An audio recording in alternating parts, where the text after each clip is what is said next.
Hello, fellow Voyagers. Jess here with Odyssey Human, here today to talk about 10 sneaky ways we limit our own power. Welcome to the channel. This is the place where we help you hack through the jungles of consciousness so that you can discover the hidden treasures inside of you. My friends, everything you want is there. You are a superposition of potentials that can be activated at any moment. So if that sounds good to you, please subscribe. We'd love to have you on the channel. And I want this list to be more of a PSA, a reminder that you are way more powerful than you give yourself credit for.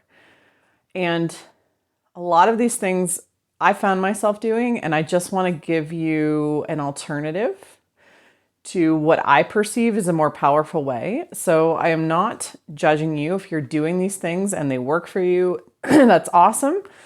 But I want you to know, I just want to offer you an alternative of like, you could also do it this way and step into more power for yourself and less work, less pain, less suffering, because that's really, to me, what it translated to. So, yeah, so let's go ahead and dive in no particular order. 10 sneaky ways that we limit ourselves when it comes to manifesting, when it comes to creating, when it comes to our lived experience.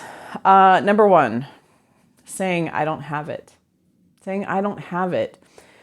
I see other manifestation teachers really using this as clickbait to get people to click on their videos. I don't do that.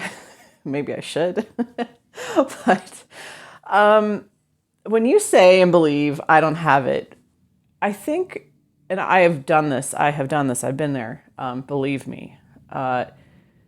But I realized that is what's happening is we're not playing the right game. When we're saying I don't have it yet, we're saying that we're playing the old 3D game. The old 3D game where, we consider ourselves as having something when it appears in the 3D, and we have to like work to get it or do these processes, or if we're playing the imagination game, if we've really acknowledged that imagination is source, which I truly believe it is, and having adopted that perspective, things are way easier now. Way easier. And in imagination, you have it instantly, right? I made a video last week about imagination always says yes to you. Maybe it's this side. And so, yeah, in imagination, you have it instantly, and there's no conditions. Like, imagination says yes, it gives it to you instantly, instant gratification, it's yours. And so when we say, I don't have it, you're literally giving importance to the 3D game and living by that paradigm. When you could acknowledge, believe, accept that imagination is source and have it now. And never leave that spot in imagination where you're like, I got it, it's mine, it's here now, I have it, done. I don't care what anything else says. So yeah. Number two, hidden sneaky thing we do that limits our power. Similar to this is saying, I'm waiting for it, or it's coming, like putting time as a buffer. Again, same concept of being a slave or a servant to time, and expecting that things will unfold in a very linear way. When we expect that they will unfold in a linear way, they will, because that's how we're imagining, right? Imagination is how it is all created. Imagination is the key. Imagination is where it comes from.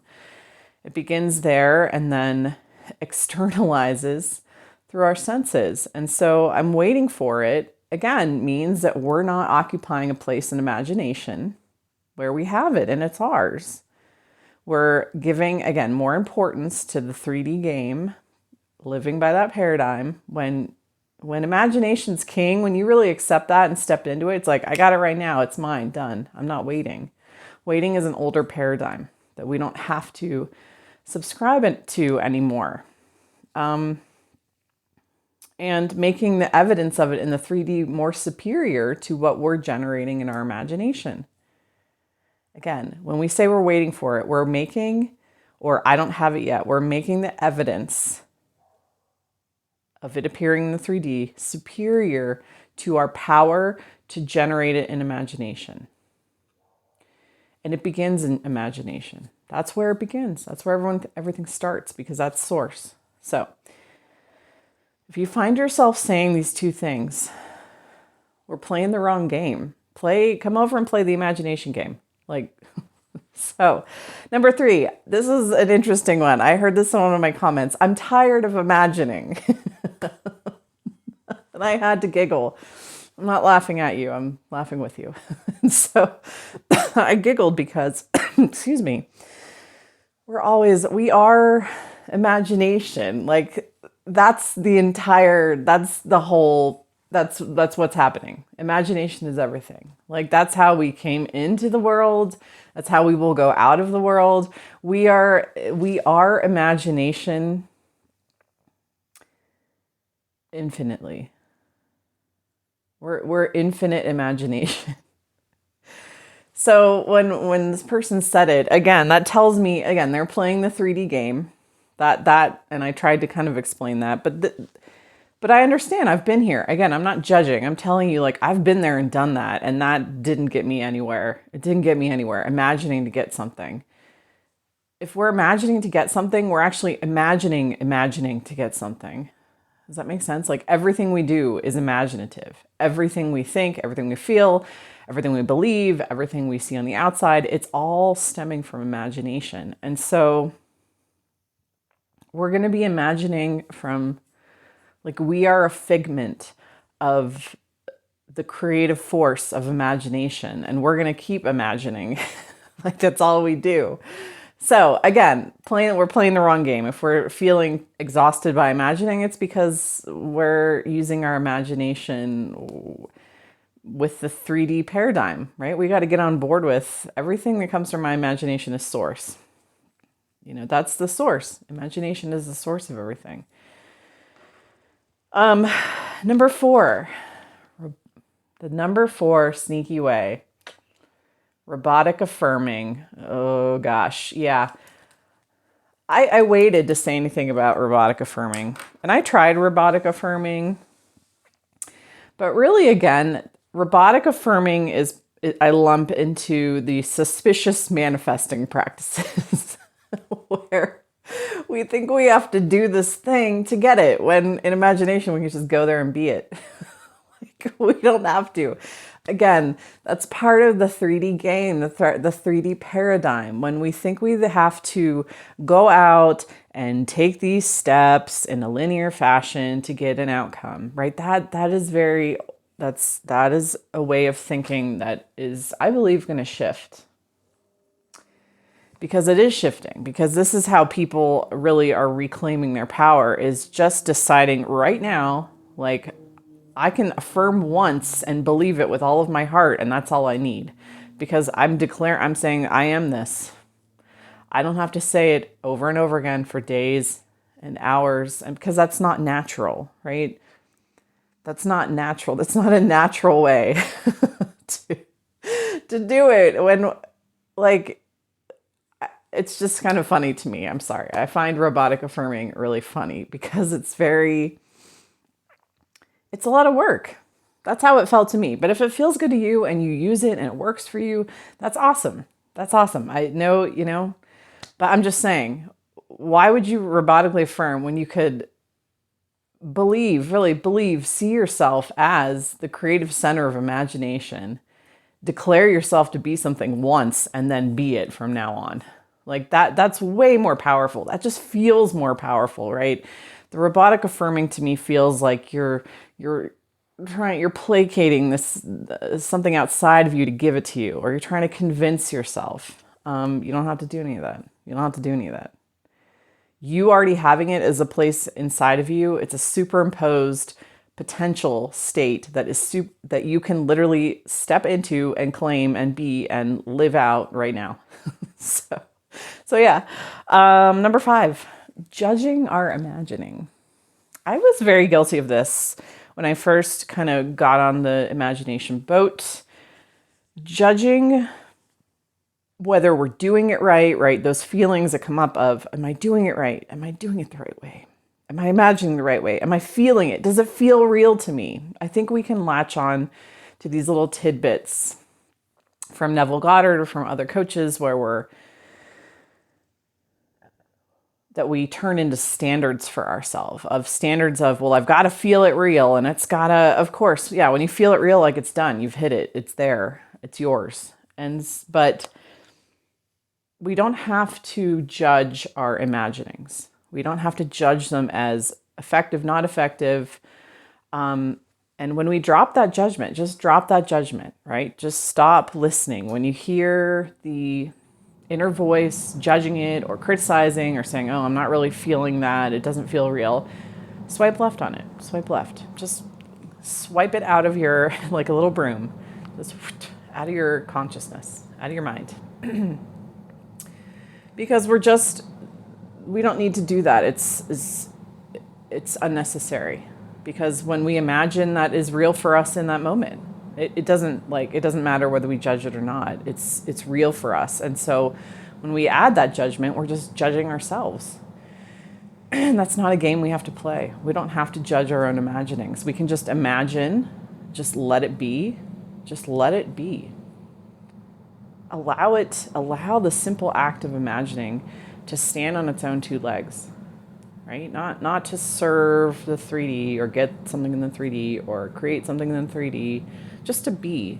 Just let it be, without judgment, without hidden motive, right? Just do it because that's where you want to be in imagination. That's the identity or the version of you that you want to occupy in imagination. Number six hidden way that we hold ourselves back. Lingering in negative emotion. I'm starting to see negative emotion like a signal, right? It's just a signal that like move, just need to move, beep, beep, beep. It's like it's like a air horn for us that we just need to move. Just move in imagination. That's all it's telling us to do. So if we linger in it, we're just hurting ourselves, right? We're self-scaring because we don't have to do that. Again, if we're playing the imagination game as opposed to the 3D game,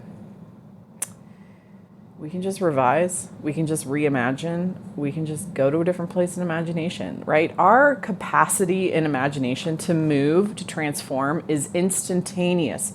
It's instantaneous. There's no conditions on it. You go there now and you are it now, right? It's when we hold ourselves back. We hold ourselves back by believing in this other stuff like negative emotion. When negative emotion, again, implies that there's something outside of us imposing a circumstance or a situation that we can't change. That's not true. So don't get caught up in those. Don't get caught up in negative emotion for too long because you don't need to. And it's okay if you get lost. Like sometimes I have a bad day. Like that's okay.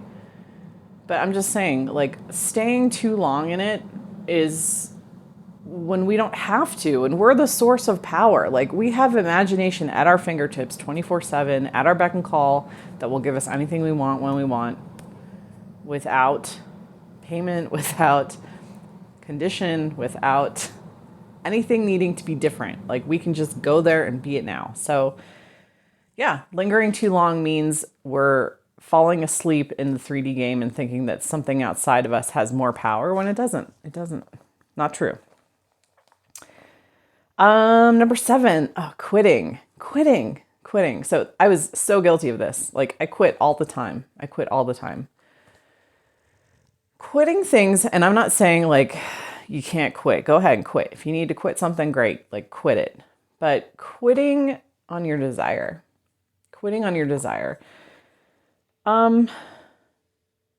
That like if your imagination is really the source of anything, why would you need to quit? Like that doesn't make sense. That doesn't make sense. And I find now what I do, and this is especially true in my business, I have found like I just don't quit. Like I hold the vision of what I want to happen.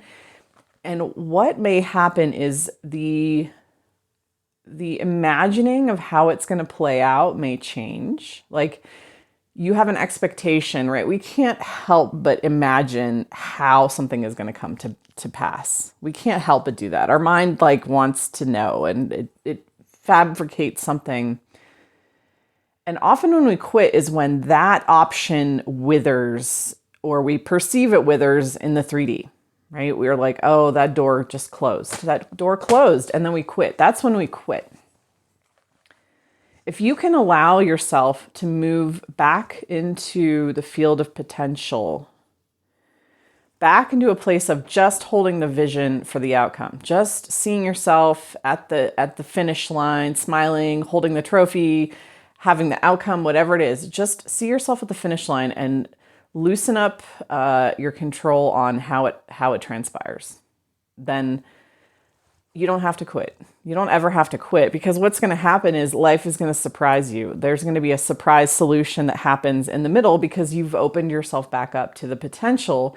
You've given it back to imagination and said, all right, here's the goal line, get me there. And that's what happens. And it's really, I have literally found this to be true. I don't quit. I don't have to quit anymore because I know that this is what happens. I just have to loosen up my expectations and allow life to surprise you. Your imagination is trying to surprise you in the way that it comes to pass.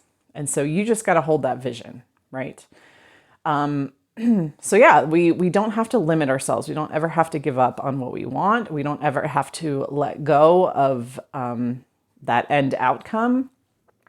We just have to, in order to not be tempted to quit, give it back to potential. Like, let it become potential again and be open to the surprise from your imagination of how it comes to pass. Number 8. This is an interesting one. A hidden way we hold ourselves back, a sneaky way we hold ourselves back, is believing in stress. Believing in stress. You know, the media wants to tell us like, oh, stress. It like has personified stress as this thing, this real thing that we have to manage, right? Stress management. Stress is imagination. Stress is imaginative, just like everything else. It's a man-made construct that we're all agreeing to play along with and agree to. We don't have to even believe in stress. And when we get deeper down the rabbit hole of imagination and we really kind of tap into ourselves and our power, we realize that all this programming from society, like it begin to peel it away and be more selective about what we agree to. That's what I've found. The last few days, I've literally been like, I don't think I want to believe in stress anymore. I just don't believe that stress is a thing I want to participate in, precipitate in my life. I just want to always decide or imagine or live in a space where everything is going to work out great for me. That this is all, this is all part of the things that I've created in my imagination, and I can choose not to participate in stress or believe in it. So yeah, remember that all of these things are like constructs of the human imagination that somebody gave a label or a name to, that now the media writes about and becomes a thing and experts talk about it. But really, at the end of the day, it's all imagination. And you, as the ruler of your imagination, get to decide whether that's something you want in your kingdom or not. So, believing in stress, yeah, out the door. Number 9, hidden way or sneaky way that we hold ourselves back or limit ourselves is how we believe, where we place our belief. So belief, often we have to see evidence of something to fully believe in it.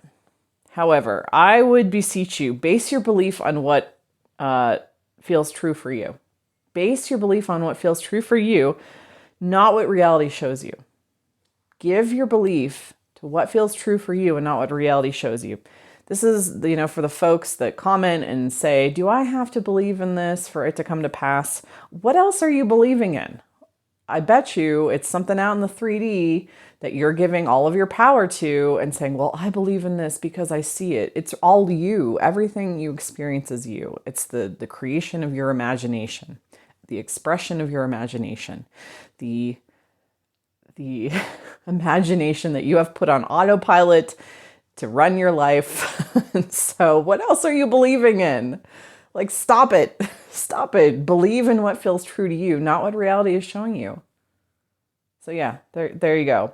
That's true authenticity. And I have a quote from the Neverending Story from Gmork, that scary black wolf-like wolf dog thing that is chasing down Atreyu the whole movie.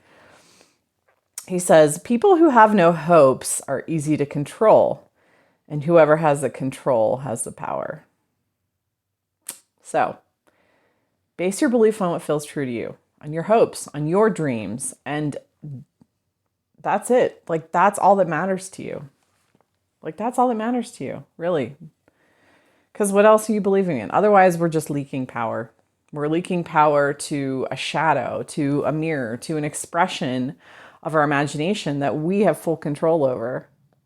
So, number 10, the last thing, the last way, that sneaky way that we leak power is thinking that other people have the answer. Thinking that other people outside of us have the answers and we don't. I made a video about going within. Go within. You don't need any more content. You don't need to keep searching. You don't need to keep searching. Everything you want is inside of you. All the answers are inside of you. Go in there. Go down the rabbit hole of yourself and see what you find. And the more you do that, the more answers that you start to receive internally then. Like you realize that everyone else's information, their data, their facts is opinion. It's all opinion. It is opinion. And you can either choose to be influenced by that opinion or be like, that doesn't work in my world. Not in my world. So, because we allow ourselves to be influenced, and you'll be influenced less and less by those opinions. You'll be like, that's cool, you think that, but over here, this is really what I have found to be true. So let me know what you think. I'm happy to engage with you. Drop me a comment below if you need a tool to start to feel safe in your imaginative space, clean up your mindset. Grab that in the description box below. I always have it there in every video. And yeah, thanks for watching. Have a great day. Bye.